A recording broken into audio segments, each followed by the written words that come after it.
नमस्कार साथियों, अनुष्ठान क्लास में आप सभी का बहुत बहुत स्वागत है। अभी केवीएस पीआरटी के वैकेंसी के लिए काफ़ी वेट करना पड़ेगा, क्योंकि हुआ ये है कि जितने भी पेंडिंग केसेस थे वो सुप्रीम कोर्ट चले गए हैं।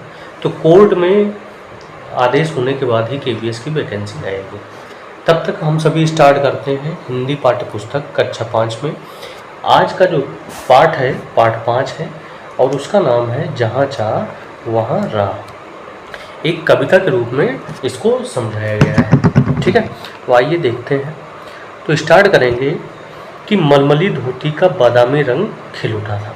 यानी जो धोती थी किस रंग की थी? बादामी रंग की थी। किनारों पर कसूती के टाकों से पिरोई हुई बेल थी। जो धोती थी उसके किनारों पर कसूती के टाँके थे। ठीक है, कसूती के टाँकों से पिरोई हुई बेल थी। पल्लू पर भरवा टाँके अपना कमाल दिखा रहे थे और उसके पल्लू पर भरवा टाँके लगाए गए थे। सुनहरे रूपले बेल बूटों से जान आ गई थी मलमल में। इन बेल बूटों को सजाया था किसने? इला सचानी ने। यानी इला सचानी क्या करती है? धोती पर क्या करती है? कढ़ाई करती है। अब यहाँ बात आती है कि इला की हिम्मत की अनूठी मिसाल है ये कढ़ाई के नमूने। यानी धोती पर क्या किया गया है? कढ़ाई किया गया है। और कढ़ाई किसने किया है? इला सचानी ने। अब कहानी स्टार्ट होती है कि 26 साल की जो इला है गुजरात के सूरत ज़िले में रहती हैं। यानी इनकी आयु जो है 26 साल की है और ये कहाँ पे रहती हैं? गुजरात के सूरत ज़िले में रहती हैं। ठीक है, इतनी बात क्लियर हो गई होगी। उनका बचपन अमरेली ज़िले के राजकोट गांव में अपने नाना के यहाँ बीता। सांझ होते ही मोहल्ले के बच्चे घरों से बाहर आ जाते।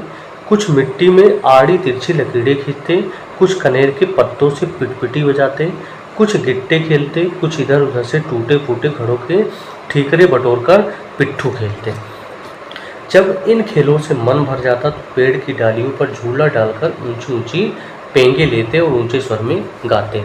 ठीक है, अब जो वहाँ के मोहल्ले के बच्चे थे वो क्या करते थे? मिट्टी में कुछ आड़ी तिरछी लकीरें खींचते थे, कुछ जो थे वो कनेर के पत्तों से पिटपिटी बजाते थे, कुछ गिट्टे खेलते थे और कुछ टूटे फूटे घरों के ठीकरे बटोर कर पिट्ठू खेलते थे। ठीक है, और उसके बाद क्या करते थे? उसके बाद वो पेड़ की डालियों पर झूला डालकर ऊंची ऊंची पेंगे लेते थे और गाना गाते थे, कच्चे नीम की निबोरी सावन जल्दी आइयो रे। ठीक है, इला गाने में तो उनका साथ देती पर उनके साथ पेंगे नहीं ले पाती। जो इला थी, इला जो पढ़ाई करती थी, इला जो है वो गाना तो गाती थी बच्चों के साथ, लेकिन उनके साथ खेल नहीं पाती थी, पेंगे नहीं ले पाती थी। रस्सी पकड़ने को हाथ बढ़ाती मगर हाथ तो उठते ही नहीं थे। वह चुपचाप एक किनारे बैठ जाती, मन ही मन सोचती, मैं भी ऐसा कुछ क्यों नहीं कर पाती। बच्चे भी चाहते हैं कि इला किसी न किसी तरह तो उनके साथ खेल सके।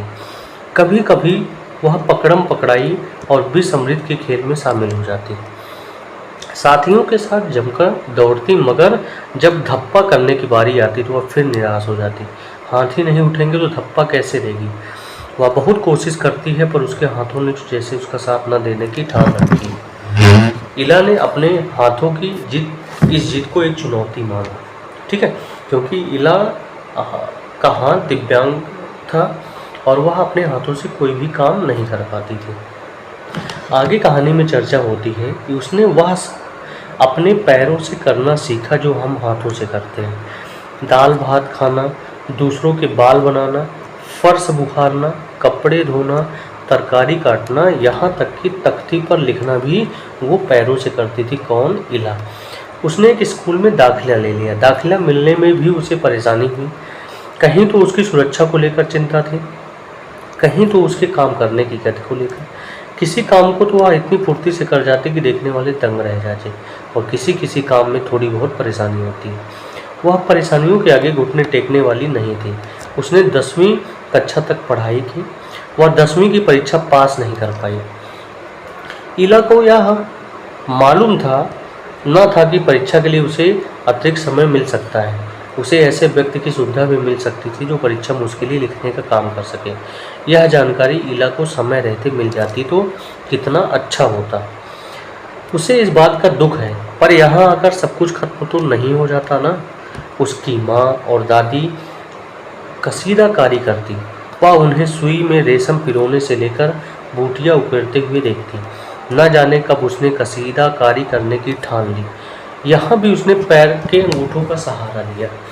दोनों अंगूठों के बीच में सुई थामकर कच्चा रेशम पिरोना कोई आसान काम नहीं था। पर कहते हैं ना, जहाँ चाह है वहाँ राह है। उसके विश्वास और धैर्य ने कुदरत को भी झुठला दिया।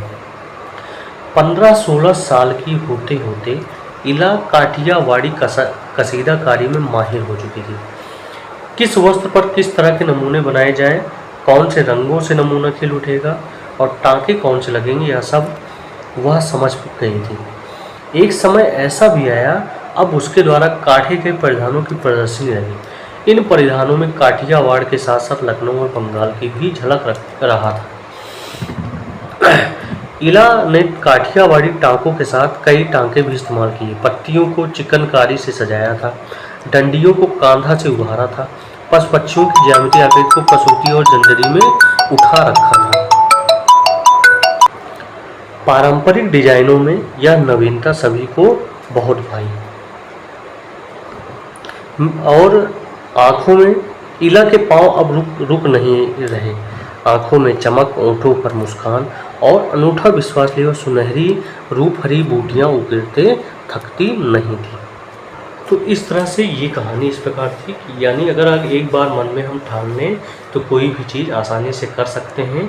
यह इसमें पात्र इला ने बखूबी अपना प्रमाण दिया है कि वो कसीदाकारी करती है और कसीदाकारी में बहुत ही माहिर होती है। इस प्रकार से आपका ये कहानी यहीं पर ख़त्म होता है। अगले चैप्टर की हम नेक्स्ट वीडियो में बात करेंगे।